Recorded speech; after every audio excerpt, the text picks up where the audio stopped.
sua santidade. Tremei diante dele toda a terra.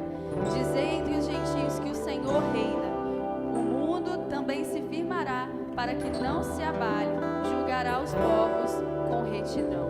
Que nós possamos adorar ao Senhor nesta noite com todo o nosso coração. Que nós possamos testemunhar do Senhor. Que nós possamos fazer da nossa vida como servos fiéis ao nosso Deus. Então clame a Ele, que a presença dEle renove a sua vida nesse momento.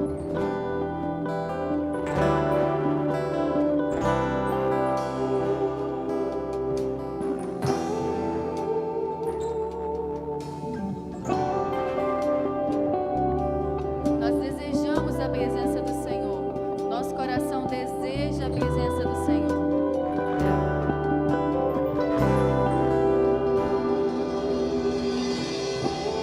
Meu coração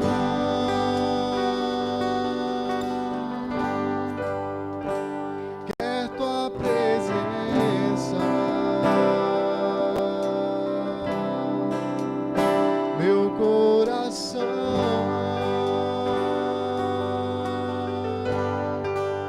quer te adorar.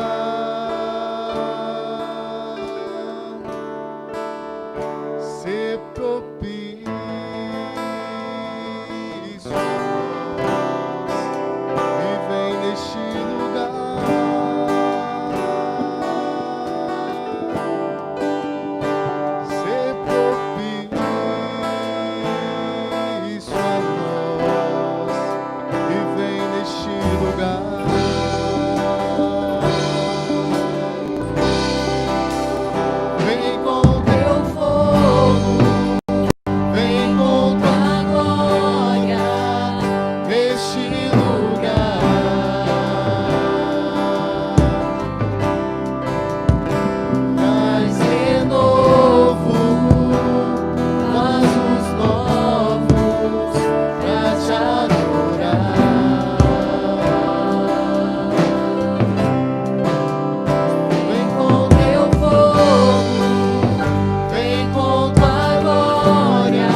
estar a cada dia mais perto dEle.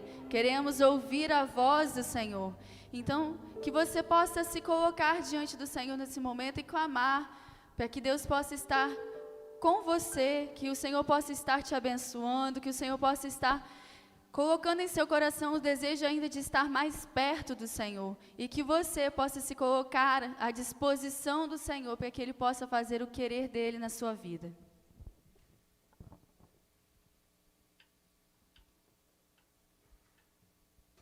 Queremos estar a cada dia mais perto de Ti, Senhor. Queremos estar perto, ó Deus. Queremos ouvir a Tua voz. Queremos sentir, Senhor, a Tua presença em nossas vidas.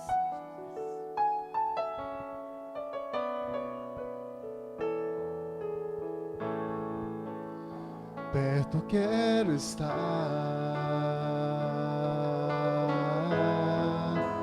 junto aos Teus pés,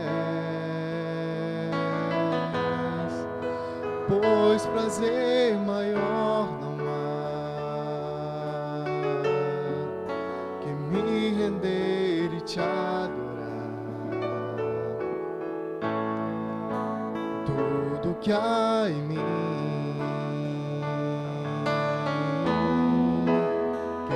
Te ofertar, mas ainda é pouco eu sei, se comparado ao que ganhei. Não sou apenas servo, Teu amigo me tornei.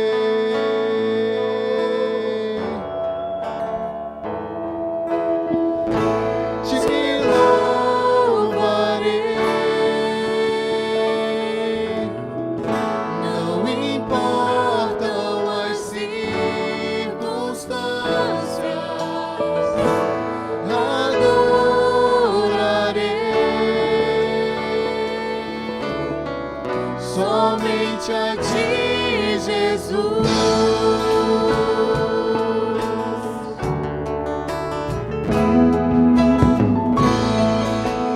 Perto quero estar,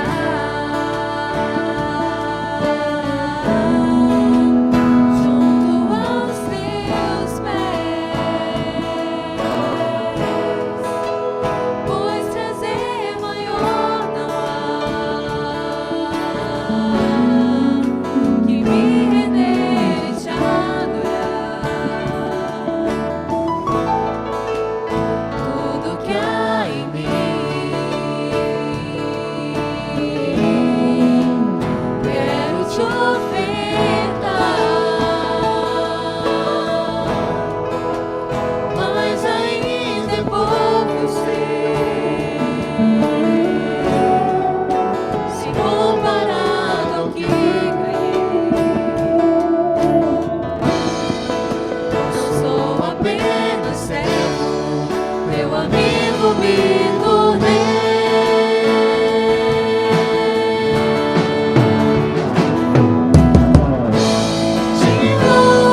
Te louvarei, não importam as circunstâncias, adorarei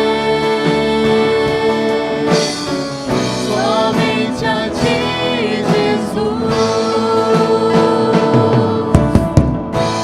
Te louvarei,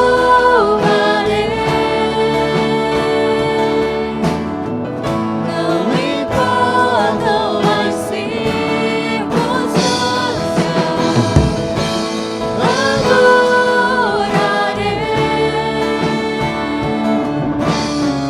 adorarei somente a Ti, Jesus.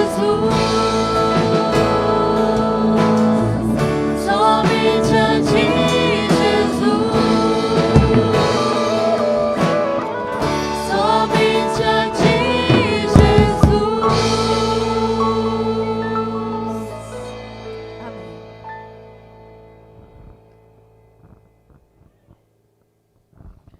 Graça e paz, amém, queridas? Deus possa abençoar de verdade a nossa vida nesse momento de culto. Você passou um bom dia hoje, querido? Espero que sim. O pessoal que está aqui já passou um bom dia, amém? O almoço hoje foi bom? Tudo certinho? Graças a Deus. Hoje, queridos, nós já tivemos a escola bíblica dominical e foi um tempo muito oportuno de aprendizado da palavra do nosso Deus. Eu gosto sempre de recapitular como foi a nossa semana.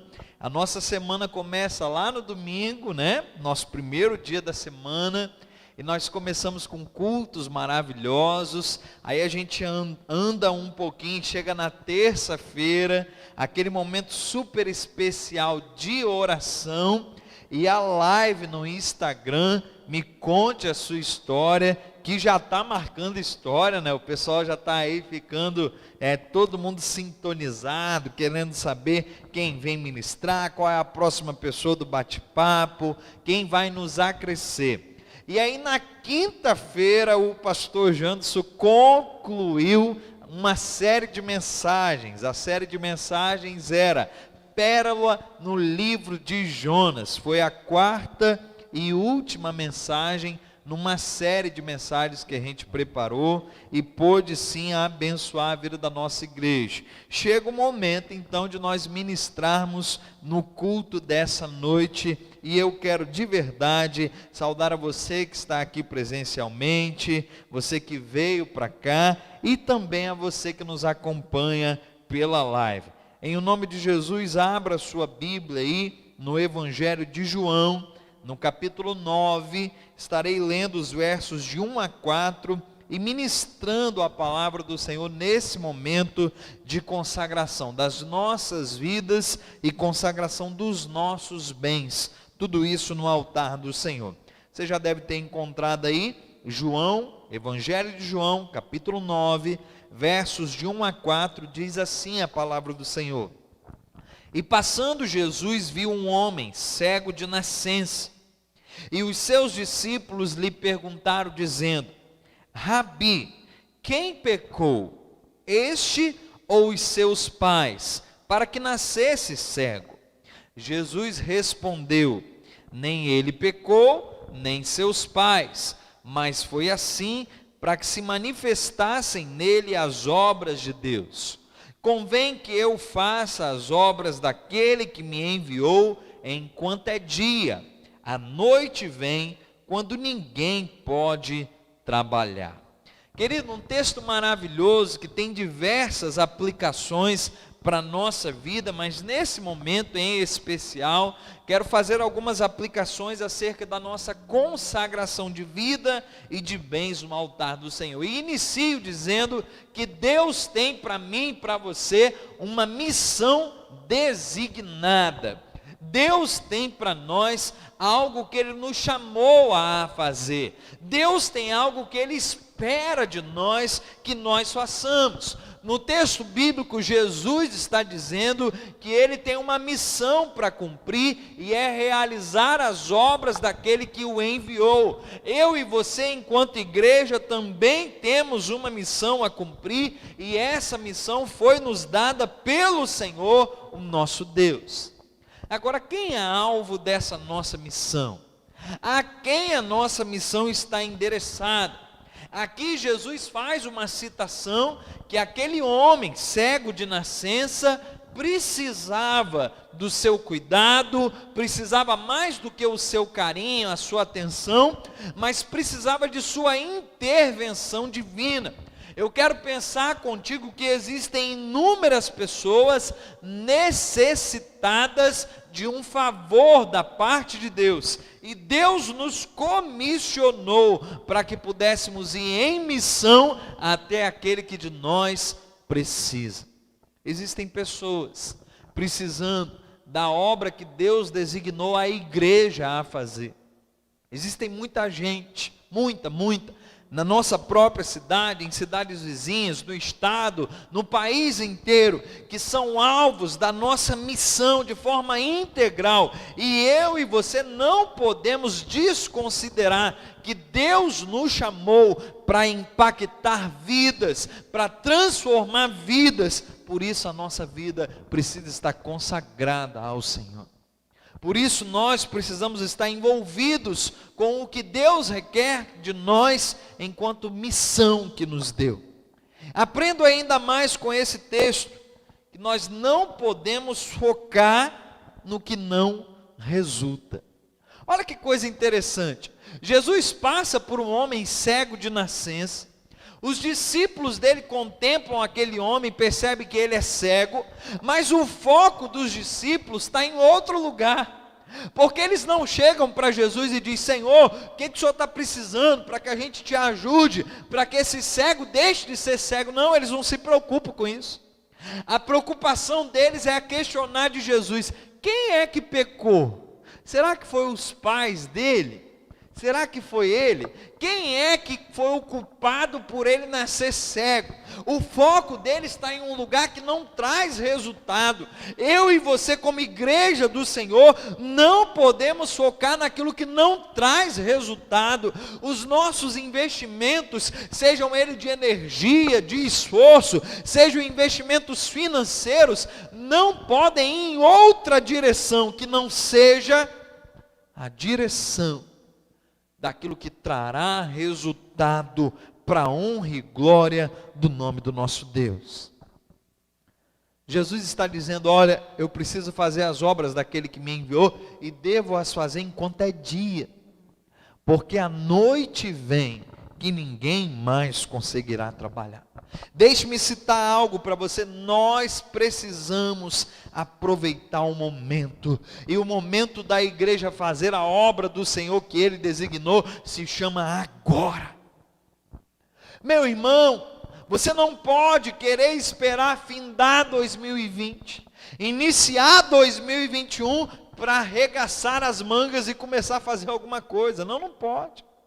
2020 ainda existe, ainda tem muitos dias nesse ano. Eu e você ainda podemos ser altamente usados por Deus. Por isso, aproveite o tempo, aproveite a oportunidade que Deus está nos dando. Invista, meu irmão, financeiramente que seja, mas invista para que a obra do Senhor alcance pessoas nesse tempo. E por que essa urgência? Porque nem todo o tempo será dia. Haverá um tempo que será noite. Haverá um tempo que já não será mais proveitoso. Haverá um tempo que já não será mais útil. Por isso eu e você devemos focar enquanto há tempo para cumprirmos a nossa missão. Porque chegará um tempo que não será mais possível fazer nada por pessoas, por cidades inteiras, por regiões, quem sabe pela nossa família. Por isso hoje é tão necessário que eu e você venhamos nos comprometer com a missão que Deus tem nos dado. A missão que Cristo deu à igreja é a transformação do mundo pelo Evangelho do Senhor, o nosso Cristo. A missão que Deus desempenhou à igreja é que possamos propagar esse evangelho aos 4 cantos dessa terra. E quando você dizima, e quando você oferta, e quando você contribui, você nos ajuda para que essa missão seja cumprida integralmente. É por isso que enquanto estava sentado no banco, antes de vir aqui para frente, eu já fiz a minha contribuição, peguei o meu aplicativo aqui no PicPay, no celular, já fiz a minha contribuição. Você que está pela live pode fazer isso agora, nesse momento. Pode usar o seu aplicativo, pode fazer a transferência. Você pode de repente usar as nossas contas bancárias, fazer a transferência. Você que está aqui presencialmente poderá vir no altar do Senhor, também adorar ao nome do nosso Deus nesse tempo. Feche seus olhos. Erga aí o seu envelope, seu dízimo, a sua oferta na sua mão. Eu quero orar, eu quero consagrar as nossas vidas no altar do Senhor. Pai, são os teus filhos, Deus, que estarão vindo no teu altar nessa hora. São os teus filhos que estarão contribuindo pelos aplicativos, pelas possibilidades que nós temos nesse tempo, Deus. E o que eu peço ao Senhor, recebe o culto dos teus filhos. Que nós tenhamos aprendido, ó Deus, à luz da tua palavra, que é possível, Senhor, estarmos aproveitando esse tempo e cumprir integralmente a missão que o Senhor nos deu. E a missão que o Senhor nos dá, ó Deus, é transformar o mundo pela renovação da mente deles, para que possam aprender qual seja a tua boa, perfeita, agradável vontade. Que Cristo seja Senhor da nossa cidade, que Cristo seja o Senhor do nosso estado, da nossa nação, que Ele continue sendo o Senhor do nosso coração. Consagramos a Ti os nossos bens, consagramos a Ti o dízimo, a oferta, consagramos a Ti a nossa vida. Recebe a nossa adoração, em o nome de Jesus, amém. Pode ofertar nesse momento e dizimar ao Senhor o nosso Deus.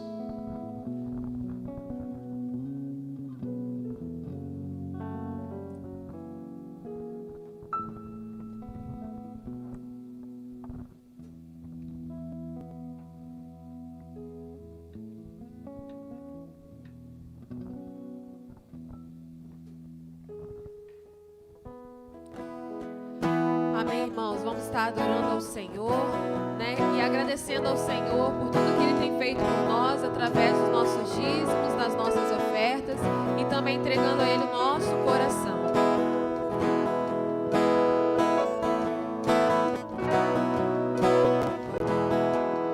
Jesus, em tua presença, reunimos-nos aqui, contemplamos tua face e rendemos-nos a ti, pois um dia a sua morte trouxe vida a todos nós e nos deu completo acesso ao coração do Pai.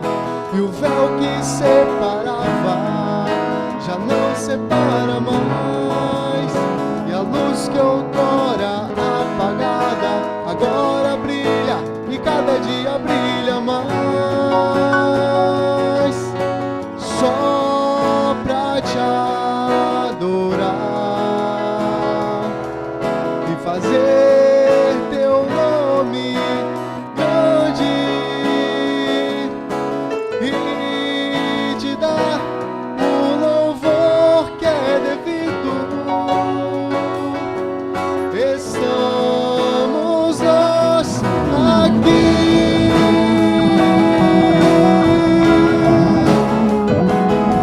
Estamos aqui, Senhor, nesta noite, para render louvores ao Senhor.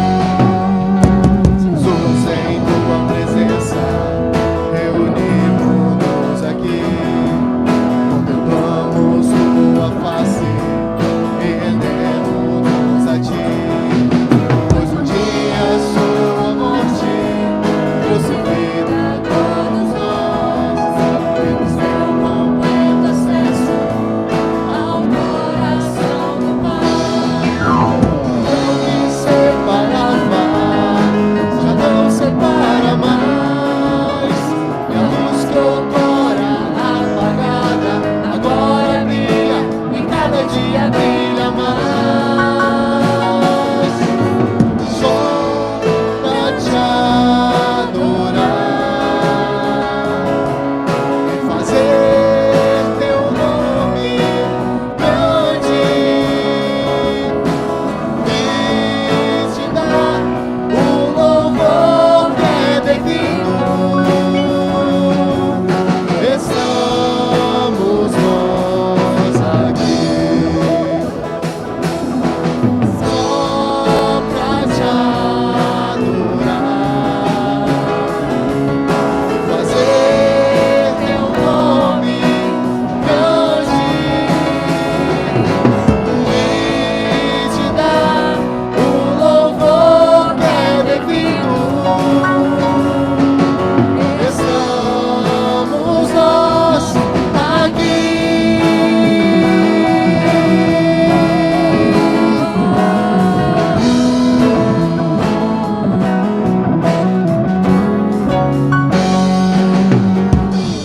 Que separava já não separa mais, a luz que outrora apagada agora brilha, e cada dia brilha mais, só pra te adorar e fazer teu nome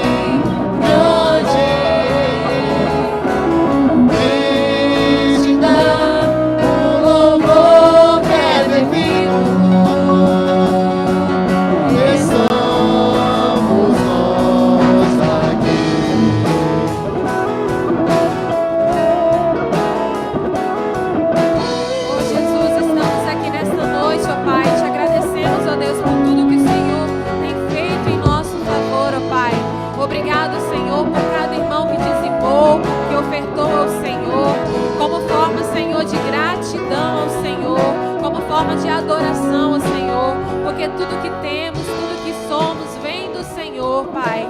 Nós te agradecemos, ó Pai, porque o Senhor tem com misericórdia com nossas vidas, ó Deus.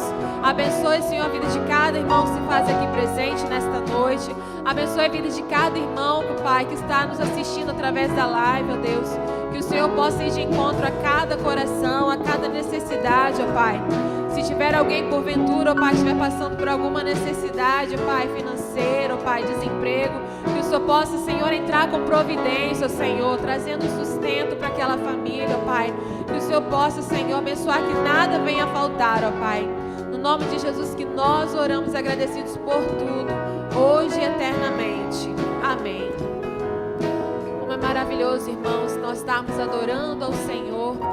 Estamos adorando ao Senhor Jesus, aquele que é o autor da nossa salvação, e que nós nessa noite possamos declarar que Jesus, Ele tem o poder para nos curar, que Ele tem o poder para nos transformar e que Ele tem o poder para nos salvar. Amém? Através de Jesus que nós temos acesso a Deus. Ele entregou sua vida por cada um de nós, por amor a cada um de nós. E que nós possamos nessa noite, com todo o nosso coração, rendermos aos pés do Senhor e declarar que tudo que temos e somos vem do Senhor, e é para o Senhor que nós estamos aqui nesta noite, rendendo esse culto, rendendo louvor e adoração.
Cantamos para a glória do Senhor Jesus.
Graças a Deus que o Senhor, aquele a quem nós servimos, tem poder para salvar. Ah, queridos, só tem real clareza do efeito da salvação de Cristo Jesus, aquele que um dia entendeu que estava perdido. Nós que estávamos perdidos em nossos delitos, em nossas falhas, nós que estávamos envolvidos com o pecado que tão fortemente nos subjugou, nós sabemos exatamente o valor desse poder extraordinário de Jesus, poder para salvar. Que você nessa noite possa realmente se alegrar em Cristo Jesus, aquele que tem poder para salvar as nossas vidas. Deus me inspirou com uma palavra e desejo compartilhar ao seu coração, ao coração dos irmãos que aqui presentes estão, e tem a ver com a nossa trajetória de vida. Tem a ver, sabe, com o quanto a gente caminha e como nos portamos nessa caminhada. Eu não sei você, mas eu confesso que em alguns momentos da minha vida eu fico muito entusiasmado com algumas coisas que descortinam para mim em um tom de novidade. As novidades me animam. Eu fico de verdade esperançoso de repente em um novo projeto. Mas basta um pouco de tempo e a maturidade vai vindo diante do desafio que cada projeto propõe. E a gente vai percebendo que às vezes a coisa não era tão simples como parecia. Eu não sei você, mas eu já trilhei alguns caminhos que comecei com muito entusiasmo, no meio já estava mais ou menos desanimado, e no final teve que ir com muito esforço para que eu chegasse ao fim.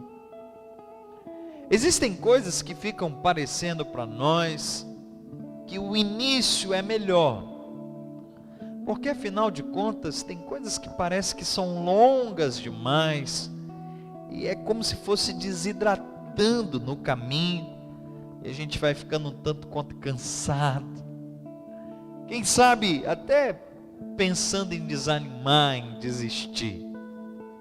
Eu sei que você pode ter motivos a essa noite de pensar que os inícios são sempre muito bons, mas eu quero te propor uma reflexão baseada em um texto bíblico, que melhor é o fim do que o início.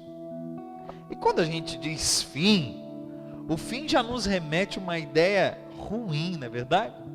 Tudo que você para pensar e inclui essa palavra fim, final, ela tem um tom pejorativo nos nossos discursos, e a gente imagina como que o fim pode ser melhor do que o princípio, do que o começo. Se você faz um exercício e tenta encaixar essas duas expressões em qualquer área da sua vida, não parece ser razoável. Imagina assim, relacionamento. Que isso, pastor? Como que o fim do relacionamento seria melhor do que o começo dele? Não tem como achar que isso é assertivo. Imagine emprego. Ô pastor, como pensar que o fim do meu emprego seria melhor do que o começo dele? Não. Absolutamente não dá para pensar dessa forma. Mas eu quero ler um texto bíblico com você, e esse texto bíblico fala exatamente sobre isso. E é óbvio, com aquilo que Deus propôs ao nosso coração, eu quero crer, querido, que nós sairemos daqui essa noite abençoados pelo Espírito Santo de Deus. Você crê nisso? Que a gente vai sair daqui abençoado, amém? O texto bíblico está em Eclesiastes, capítulo 7. Será lido apenas o verso 8, a parte A desse verso. Eclesiastes, capítulo 7, versículo 8, um único verso, e apenas a parte A deste versículo. Diz assim o texto da palavra do Senhor: melhor é o fim das coisas do que o seu princípio. Em outra versão bíblica que trago aqui, a Nova Versão Internacional, diz o texto: o fim das coisas é melhor do que o seu início. E para que possamos fazer um paralelo do fim das coisas com o início delas, para você que está aí na live conseguir nos entender, eu preciso pontuar como que geralmente é composto o nosso início. E os nossos inícios geralmente são compostos de muitas expectativas, não é verdade? Quem aqui já mudou-se de cidade? Tem alguém que já mudou de cidade? Já, eu também já mudei. A gente tem alguns desafios numa mudança de cidade, mas quando a gente muda, geralmente há muita expectativa de quem sabe fazer novos amigos, quem sabe conseguir um destaque profissional na nova cidade. Há sempre expectativas no bojo dos inícios. Se você começa um relacionamento e ele é novo, há uma expectativa nisso. Se você vai para um outro local de trabalho e vai agora, mesmo que propondo um desafio na sua carreira profissional, há uma expectativa de que dessa vez algumas coisas possam ser diferentes, que você possa se destacar. Além de expectativas, os inícios geralmente têm uma coleção de sonhos. Como a gente sonha nos inícios. O coração da gente, a mente da gente, fica projetando sonhos e sonhos e sonhos e sonhos e sonhos. Eu gosto dos inícios, não há nada contra eles. Eu gosto de sonhar. Eu acho que isso faz bem para a gente. Mas para além dos planos, os inícios também trazem a mim e a você uma perspectiva de sonho somado com planos. E a gente começa a fazer dos nossos sonhos planos pessoais para conquistar. Isso tudo está muito ligado aos inícios. Eu tenho alguns anos de casado e me recordo bem como foi o início desses anos de casado. Lá em casa a gente ainda sustenta um quadro chamado Quadro dos Sonhos. É uma ideia de que a gente possa correr atrás daqueles objetivos e quem sabe vê-los realizados na nossa vida. Mas eu gosto de lembrar como foram os primeiros meses de casado, os primeiros anos de casado. O quanto a gente passava na frente daquele quadro e parecia que a gente conversava com ele. Parecia que a gente dialogava com aquele quadro, e a cada novo dia de trabalho, a cada nova empreitada, mais convictos estávamos que as expectativas seriam supridas, talvez até superadas, que os nossos sonhos seriam alcançados, porque planos para isso nós havíamos feito. Agora cá para nós, toda trajetória tem, para além do seu início, um caminho proposto a nós. E nem sempre nos conta os desafios que nós teremos nos caminhos. Talvez quem nos animou para os inícios de nossa vida não tenha nos preparado para a trajetória do nosso caminho. E os caminhos de cada um de nós, além de vitórias, eles também são repletos de fracassos e derrotas. Quantas vezes eu já fracassei em minha vida? Quantas vezes já me senti derrotado? Quantas vezes já me senti inoperante? E se você pensa, como pode alguém tão jovem assim se sentir fracassado, derrotado? Essa é a perspectiva quando nós não achamos vitória em algo que havíamos planejado e de repente não conseguimos. De repente não tivemos condições de alcançar. Por isso, queridos, é tão importante aprender com a nossa trajetória, com o nosso caminho proposto. Aqui nessa noite, eu quero trazer algumas lições extraídas desse texto, que possam de verdade somar com a nossa experiência com Cristo e quem sabe nos fortalecer ainda mais nos caminhos compostos de fracassos e derrotas. Imagino que precisamos aprender que os nossos planos nem sempre darão certo. Às vezes a gente quer até culpar a Deus, porque a gente diz: eu planejei, eu sonhei, eu idealizei. Mas olha o que a Bíblia diz, Provérbios 14, verso 12 diz: há caminho que parece certo ao homem, mas no final ele conduz à morte. Em outras palavras, eu posso dizer, há caminhos que nós temos uma expectativa de assertividade, nós temos expectativa de sucesso, expectativa de vida, expectativa de com certeza termos vitória, mas nem sempre serão assim. Existem caminhos que nos levarão ao fracasso, à derrota, e a gente precisa aprender a conviver com isso. Eu gosto dos pais que educam filhos, que fazem isso sem deixá-los entender que o mundo é um verdadeiro mar de rosas.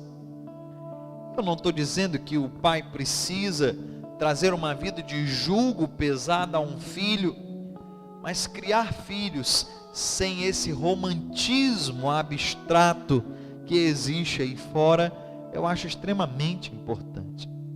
Porque se você, pai e mãe, não ensinar o seu filho que ele receberá para além do sim um não, quando na vida ele recebeu o primeiro não, ele não vai saber como lidar. Às vezes nós precisamos propor aos nossos filhos, àqueles que nós amamos, algumas experiências um tanto quanto amargas. Não é porque você não ama, não é porque você não o quer bem, mas é porque você precisa ensinar que além de vitórias, além de êxito, além de glórias, a vida também permite fracassos e derrotas. Eu fui treinado pelo meu pai a aprender algumas coisas na vida. Minha mãe também me ensinou inúmeras lições. Mas eu me recordo que meu pai, quando ia praticar um esporte junto comigo, quando ia jogar um futebol, quando ia, quem sabe, propor um jogo de tabuleiro, tipo um jogo de dama, ele fazia duas coisas, e eu me lembro muito bem. Uma delas era jogar como quem queria ganhar o jogo. E isso era tão ruim para mim, porque eu queria vencer sempre. E em algumas ocasiões eu achava que a vitória estava garantida para mim, e de repente ele, com mais experiência, com mais condições, ia lá e vencia de mim. Isso me deixava completamente decepcionado. Como eu havia perdido, como ele não havia me permitido deixar ganhar. E ele fazia questão de ser o vencedor. Quando ele percebia que eu já estava ficando tristinho, quando ele percebia que eu já tinha entendido que eu não ganharia todas, aí ele cumpria aquele papel de pai, né? Que dá uma aliviada, que faz a coisa ser um tanto quanto mais fácil para o filho a quem ama. E eu acabava mudando o placar. O jogo acabava sendo de uma vitória para mim. De repente dava um empate e ele dizia: paramos por aqui hoje. Mas ficou uma lição muito grande.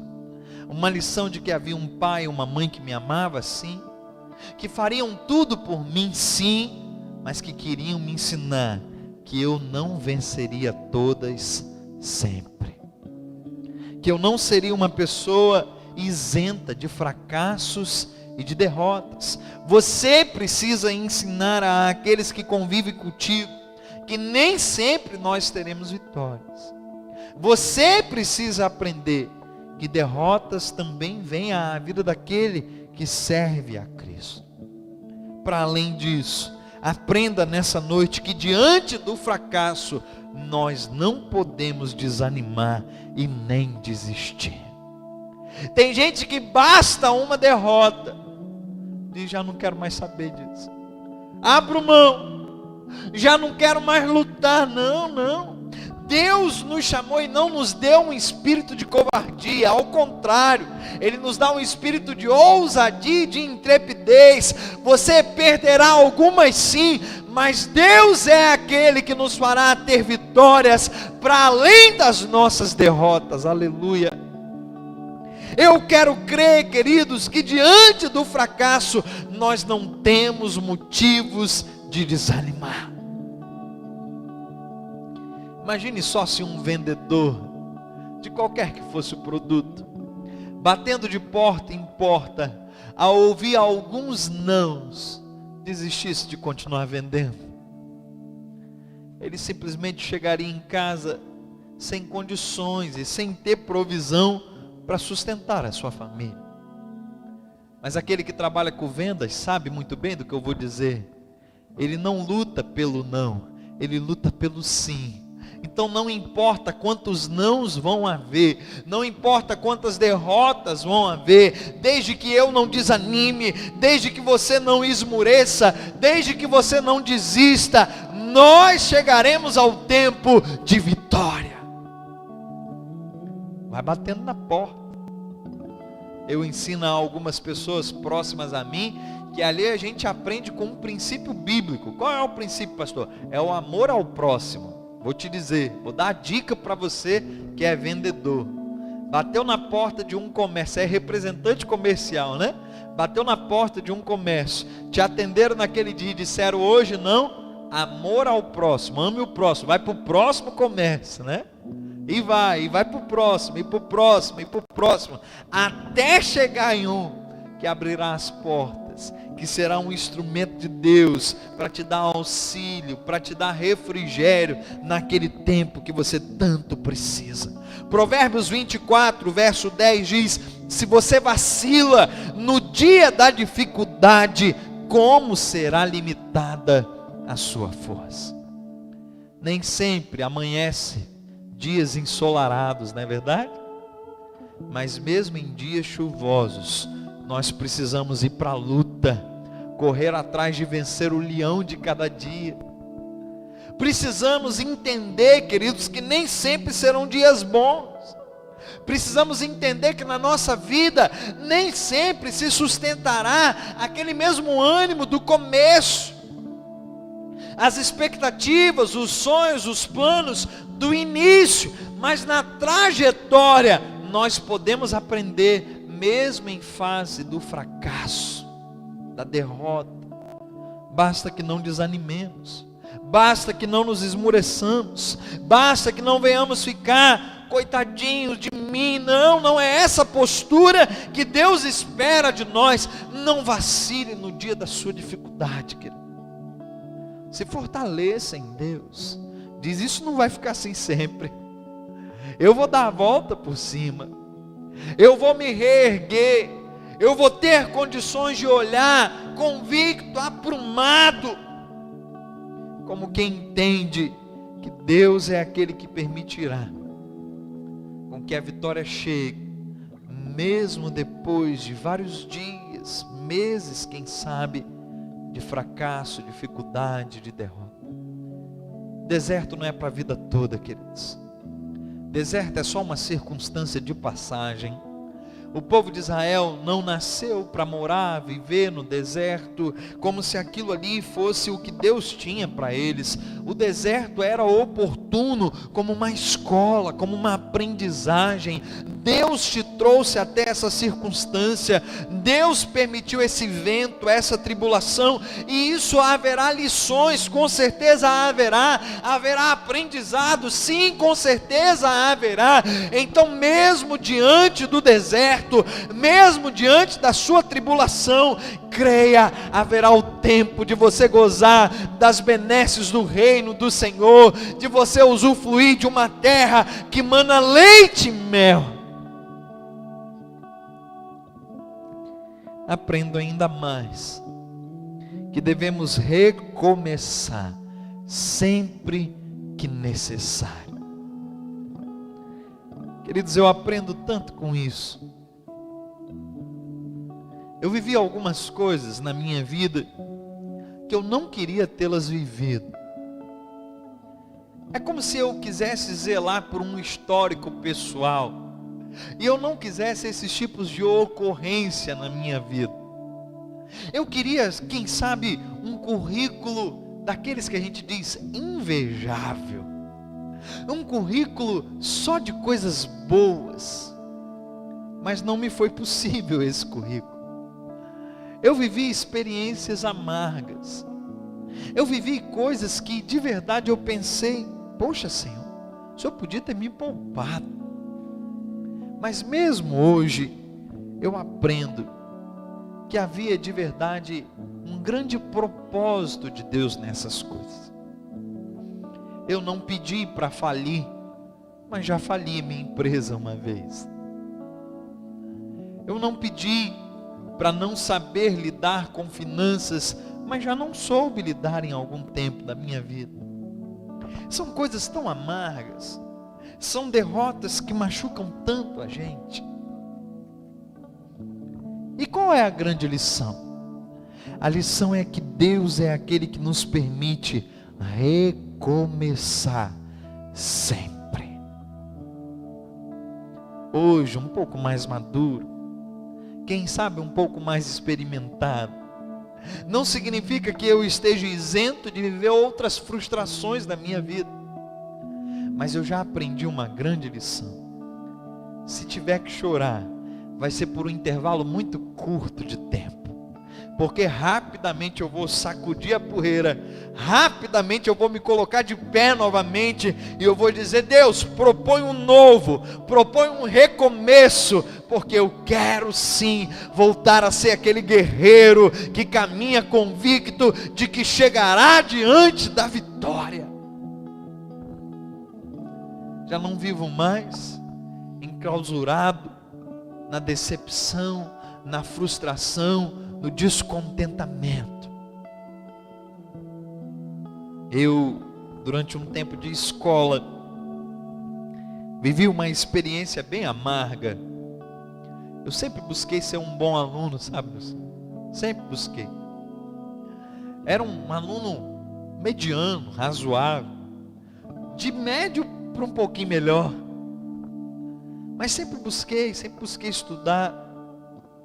E eu lembro de uma época que na minha vida pessoal ficou muito difícil lidar com um fator, o fator emocional. A Daiane, minha esposa hoje, a gente está junto desde os 13 anos. A Daiane havia se mudado, saído do estado do Espírito Santo e ido morar no Rio de Janeiro. Isso mexeu muito comigo emocionalmente.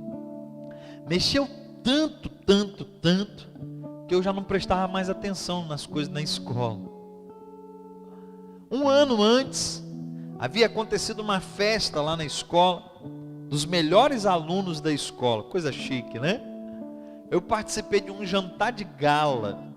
Meus pais ficaram super orgulhosos, foram comigo para o jantar de gala. Eu fui homenageado como um dos melhores alunos da escola. Isso foi muito legal. Quase um ano depois, perto dessa época da festa, a orientadora da escola sentou comigo numa salinha e falou comigo assim: Janderson, lembra da festa do ano passado? Eu disse sim. Ela disse: então, nesse ano, para você participar de uma festa como participou no ano passado, a gente só conseguiria se fizesse uma festa para os piores alunos da escola. Eu fiquei olhando para ela, sério. E ela disse: meu filho, o que está acontecendo? Seus pais estão se separando? Está com algum problema de saúde? O que é que está ocorrendo? E eu não sabia nem falar o que estava acontecendo, porque era inconsciente. Eu disse: não, está tudo bem, está tudo normal. Ela disse: não, deve ter alguma coisa. E eu me lembrei que provavelmente fosse isso. Eu disse: olha, o que pode estar ocorrendo é que a Daiane, minha namorada, foi morar no Rio de Janeiro. Eu estou muito triste com isso. E ela disse: meu filho, aprenda a lidar com isso, porque senão você não consegue passar de ano. Eu fui para casa e pensei, uma coisa não tem nada a ver com a outra. Eu preciso cuidar mesmo dessa frustração, desse sentimento de estar longe, mas não posso prejudicar minha vida acadêmica, eu tenho que estudar. Claro que não foi fácil, mas com a graça e com a misericórdia do Senhor, estudando bastante, foi possível correr atrás, foi possível equilibrar as minhas notas, foi possível ser aprovado como nos anos anteriores, sem ter que passar por aquelas todas alternativas que o ensino propõe nesse tempo. Mas eu aprendi, querido, que a gente precisa recomeçar, seja de onde for que a gente caiu, seja de onde for que a gente se frustrou, seja de onde for que a gente provou o fracasso, a derrota, a gente precisa recomeçar. Pastor, mas me falta uma palavra, daquela que eu pudesse me apegar e dizer, nessa palavra eu me apego e agora eu recomeço. Eu quero te dar essa palavra. Lamentações de Jeremias, capítulo 3, versos 19 a 24, diz: lembro-me da minha aflição e do meu delírio, da minha amargura e do meu pesar. Lembro-me bem disso tudo, e a minha alma desfalece dentro de mim. Todavia lembro-me também do que pode dar-me esperança.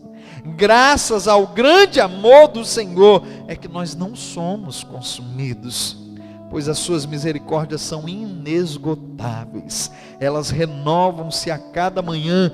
Grande é a tua fidelidade. Digo isso a mim mesmo, a minha porção é o Senhor, portanto nele porei a minha esperança. Aleluia. Se anime em Cristo, querido. Se anime em Cristo. Alexandre White citou certa vez que a vida cristã vitoriosa é uma série de recomeços. É assim. A gente se frustra. Às vezes se frustra com a liderança cristã. Às vezes se frustra com a liderança de ministério. A gente às vezes se decepciona, e na nossa infantilidade a gente se decepciona até mesmo com Deus, de dizer, Deus não podia ter feito isso. Como é que Ele diz que me ama e permite com que isso aconteça? Mas sabe, após o fracasso, após a derrota, há uma possibilidade em Deus de um recomeço. Recomece hoje, querido. E se você entende que o início pode ter sido muito bom, mas há aprendizados na trajetória, há aprendizados no caminho, há aprendizados mesmo em face da derrota e do fracasso, agora eu quero te dar os motivos pelos quais você pode entender que melhor é o fim do que o começo. O fim das coisas. No fim das coisas, queridos, nós temos uma sensação de ter contribuído. Não interessa onde foi. Se você teve uma participação, o final disso, a sensação é: eu contribuí. Eu ajudei. Eu cooperei. E isso não vem no começo. Porque no começo ninguém está fazendo análise. Isso não vem no meio, porque no meio ainda é a trajetória. A análise, a avaliação só vem no fim das coisas. E é lá que nós teremos a sensação de ter contribuído. 1 Coríntios capítulo 3, verso de 6 a 9, a parte A diz: eu plantei, Apolo regou, mas foi Deus quem fez crescer. De modo que nem quem planta, nem quem rega são alguma coisa, mas unicamente Deus que efetua o crescimento. O que planta e o que rega tem um só propósito, e cada um será recompensado de acordo com o seu próprio trabalho, pois nós somos cooperadores de Deus. Trabalhei numa empresa. Essa empresa, com a graça de Deus, cresceu. Gerenciei ela durante alguns anos. Mas voltei para o estado a qual eu resido. E quando vim para cá, imaginei que tinha sido um bom começo, e de fato foi. Imaginei até que tinha sido uma boa trajetória, apesar de alguns fracassos, de algumas derrotas, e eu as tive mesmo nesse emprego. Mas eu não tinha conseguido imaginar o quanto tinha sido bom o final das coisas. Um dia eu recebi uma ligação. Já havia mais ou menos uns 4 meses que eu havia deixado a empresa. E nessa ligação que eu recebi, a pessoa que me ligou disse: Janderson, eu estou precisando de algo e eu acredito que você pode me ajudar. Eu disse: tudo bem, mas o que seria? E a pessoa disse: olha, nós estamos aqui na empresa com algumas dificuldades financeiras, de leituras de senhas junto a instituições financeiras. Eu disse: me esclarece um pouco melhor para mim entender o que está acontecendo. Ela disse: olha, são alguns certificados que precisam ser atualizados, algumas transações financeiras que precisam acontecer, mas a gente não consegue, a gente não tem nem acesso aos sistemas. Eu falei: tá, mas por que vocês estão me ligando? Como que eu poderia ajudar? E aí a jovem disse para mim assim: não, é porque eu procurei a dona da empresa, e eu fui lá citar quais eram os problemas para ela, e disse: olha, eu vou precisar das senhas, de controles, eu vou precisar do acesso total, por isso eu vim aqui pedir à senhora, que a senhora me dê os acessos, para que eu possa então resolver o problema. E ela me disse: liga para o Janderson, porque as senhas das contas bancárias da empresa, quem tem é ele, eu não mexo com isso. E eu fiquei pasmo com aquilo. Eu disse: como que é? Ninguém trocou as senhas até hoje, ninguém alterou os certificados para outros nomes até hoje. Como assim? Já tem tempo que eu deixei a empresa. E ela disse: olha, eu não sei como te dizer isso, mas só encontro uma maneira. A dona da empresa continua confiando muito em você. Talvez enquanto eu estivesse lá, eu não tinha dimensão do quanto aquela empresa, através da sua proprietária, acreditavam em mim confiança. Talvez eu não tivesse dimensão o quanto ela me considerava em estima.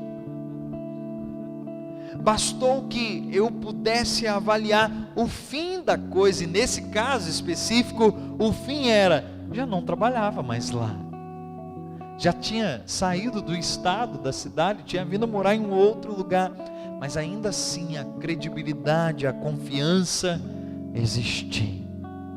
Deixa eu te falar algo, em nome de Jesus, grave isso. Alguns fins virão na sua vida, mas quando eles vierem, entenda, haverá uma sensação em você de ter contribuído, de ter cooperado, de ter ajudado, e isso vai valer muito a pena. Vai valer muito a pena, mesmo que você olhe para trás e diga: já não trabalho mais nessa empresa, mesmo que você olhe para trás e diga: já não contribuo mais com esse time, mas um dia eu passei por ali, e um dia Deus me permitiu fazer história. Eu tenho sim uma sensação de que eu contribuí, porque o meu início pode ter sido bom, o meu meio, a minha trajetória foi de desafios, ora acertos, ora derrotas, ora fracassos, mas o meu final é um final inquestionável. Eu tenho uma sensação de que eu contribuí. Imagino que no fim das coisas, nós também vamos ter uma sensação de ter buscado sempre ter feito o melhor. O apóstolo Paulo diz em 2 Timóteo capítulo 4, verso 7, combati o bom combate, terminei a carreira, eu guardei a fé. Para que você tenha esse sentimento, para que você possa declarar isso, pare para pensar em como está sendo a sua trajetória. Porque se a sua trajetória for findar amanhã, você só tem um hoje para fazer diferente. Pare para pensar como está sendo a sua condução, como está sendo o seu caminho, porque você só vai poder dizer que fez o melhor se nesse tempo estiver fazendo o melhor. Algumas pessoas que convivem bem de perto sabem que eu busco fazer as coisas muito intensamente, e tem um motivo disso, é porque eu não sei quando vai ser o fim das coisas. O fim pode ser abreviado para mim, vai que alguém diz, acabou, chegou o fim. O fim pode ser antes do que eu planejava, o fim pode ser antes do que eu imaginava, mas se eu viver intensamente, buscando fazer o melhor que posso, todos os dias, quando o fim vier, além de uma sensação de dever cumprido, de ter contribuído, eu terei uma sensação de ter feito o meu melhor. Que seja assim na sua vida. Agora entenda uma coisa, todo fim também mostrará que surgirão outros que farão obras maiores do que as nossas. E não é para a gente ficar tristinho com isso, é para a gente se alegrar. De verdade, é para a gente se alegrar. Pastor, como eu posso me alegrar e imaginar que serei suplantado, serei superado, serei deixado para trás por alguém que virá e fará melhor do que eu? Porque essa é a marca de alguém que deixa um legado. Essa é a marca de alguém que contribui para o avanço. Nós não podemos querer ter ao nosso redor pessoas piores do que nós mesmos. Nós não podemos querer ter ao nosso redor pessoas que não progridem para além de nós. Grava, meu irmão, grava isso em nome de Jesus. Surgirão outros que farão obras maiores do que as que nós estamos fazendo.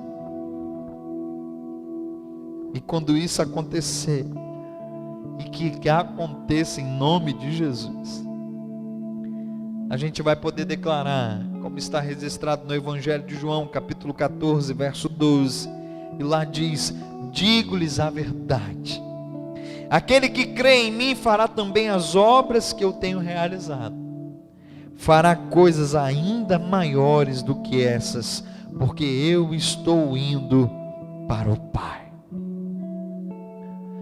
Deus oportunizará outros, para que em nosso fim, quem sabe seja o início de mais alguém, e que esses tenham chances, oportunidades de fazer coisas maiores do que as que nós fazemos.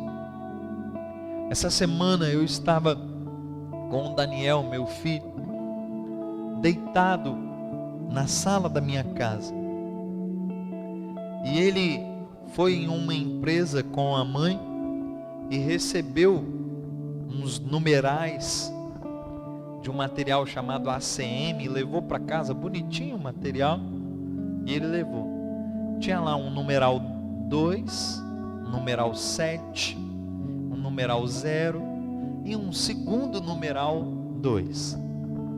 4 númerozinhos. E eu, querendo passar um tempo com o Daniel, resolvi brincar com ele, deitado, a TV na frente, e eu deitado. E comecei a brincar com ele com essas pecinhas, com esses números. E ele começou a colocar os números em cima do meu peito. Tinha hora que ficava na barriga, né? E ele ia me perguntando assim: pai, qual é maior? E ele ia arrumando os números em cima de mim.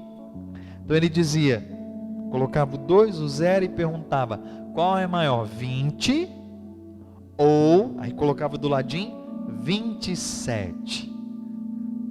E eu ia responder. E eu fiz alguns testes. Quando eu respondia, como num caso desse, 20 e 27, e eu respondia 27 é maior, ele dava um sorriso e dizia: você acertou. Mas tinha vezes que ele sugeria um número e de propósito eu errava. Quando ele fazia assim, por exemplo, ele pegava lá e dizia: pai, qual é maior, 2.720 ou 722? E tirava o númerozinho. E eu dizia: 722 é o maior. Ele dava uma risada e dizia: não, 2.720 é maior. E nós brincamos muito ali. Mas em um determinado momento caiu uma ficha. E eu pensei: o Daniel está com 6 anos. Com 6 anos estudando a pré-escola. Ainda não foi para a escola que a gente estuda essas coisas. E eu fiquei cá com os meus botões. O Daniel já está sabendo até milhar. Unidade, dezena, centena, milhar. Já está sabendo fazer a diferenciação de um número maior para um número menor. E eu fiquei pensando: será que na idade dele eu conseguia essas coisas? E antes mesmo que eu desse a resposta, caiu a ficha que não. Muito provavelmente o Daniel, para a idade dele, está bem mais avançado do que eu na idade dele. E sabe o que isso me refere? Que nós vamos passar e virão outros fazendo obras maiores do que as que nós fazemos. O pastor Marcos Gregório tem uma frase, eu gosto de citá-la. Ele diz: sucesso para mim é começar bem e terminar bem. Não importa quão bem você começou, não importa quantos fracassos e derrotas você já teve no caminho, o que de verdade importará é como você vai concluir essa obra que Deus te chamou. Por isso eu posso afirmar: melhor é o fim do que o início de todas as coisas. Cito e encerro essa ministração dizendo o que nos declara a palavra em 1 Coríntios 15, 58. E lá a palavra nos diz: portanto, meus amados irmãos, mantenham-se firmes e constantes, sempre abundantes na obra do Senhor, sabendo que o vosso trabalho não é vão no Senhor. Meu irmão, que Deus te inspire a ter bons começos, cheio de expectativas, cheio de sonhos, cheio de planos. Que Deus te dê uma trajetória de vitórias, mas se em sua trajetória houver derrota, se em tua trajetória tiver frustrações, houver decepções, não desanime, não pare, não desista, porque Deus te sustentará. E quando chegar no final de todas as coisas, você dirá: valeu a pena. Porque melhor é o fim das coisas do que o início delas. Eu vou orar pela sua vida. Eu quero te abençoar. Quero fazer isso para que você, em nome de Jesus, receba da parte de Deus o que precisa nessa noite, para que saia desse momento como alguém que se sente mais do que vencedor em Cristo Jesus, o nosso Senhor. Pai, eu abençoo os teus filhos que estão aqui conosco presencialmente. Eu abençoo os teus filhos que estão conosco pela live, Deus. Eu ministro, ó Pai, na vida deles. E eu digo: para que seja tomado posse em o nome de Jesus, que melhor é o fim das coisas do que o início delas. Por isso não importa, ó Deus, quão cheio de ânimo tenha sido o início dessa trajetória. Não importa, ó Deus, quantos sonhos, quantos planos, quantas ideias traçadas, o Senhor os sustentará no caminho. E se eles tiverem derrotas, se eles tiverem decepções, se eles tiverem fracassos, ainda assim o Senhor será Senhor deles. Se as portas se abrirem, o Senhor será Deus. Se elas se fecharem ou permanecerem fechadas, o Senhor continuará sendo Deus deles. Mas sustenta os teus filhos para que eles cheguem até o final, Deus, para que eles concluam essa obra, porque aquele que começou é fiel, e dará vitória aos teus filhos para que cheguem até a conclusão dessa obra. E quando lá chegarem, eles entenderão que melhor é o fim das coisas do que o início delas. Pai, eu abençoo os teus filhos, eu abençoo de verdade os teus filhos que aqui estão, os que estão conosco pela live. Eu peço ao Senhor que eles sejam cheios, cheios, cheios do teu Espírito Santo, que em nome do Senhor Jesus eles possam ser acrescidos para a honra e glória do teu nome. Amém e amém. Que Deus possa abençoar a sua vida de verdade em nome de Jesus. Que ao longo da semana você medite nessa palavra, você medite nisso que foi pregado ao seu coração nessa noite. E agora eu quero encerrar com a bênção apostólica, para que você que já está em casa fique aí em paz, para que você que está aqui possa ir para casa em paz.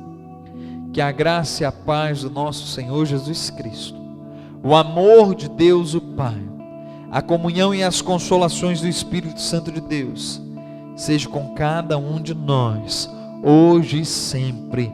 Amém e amém. Deus nos abençoe em nome de Jesus. Estaremos juntos mais uma vez com a graça de Deus no nosso próximo culto. Deus nos abençoe.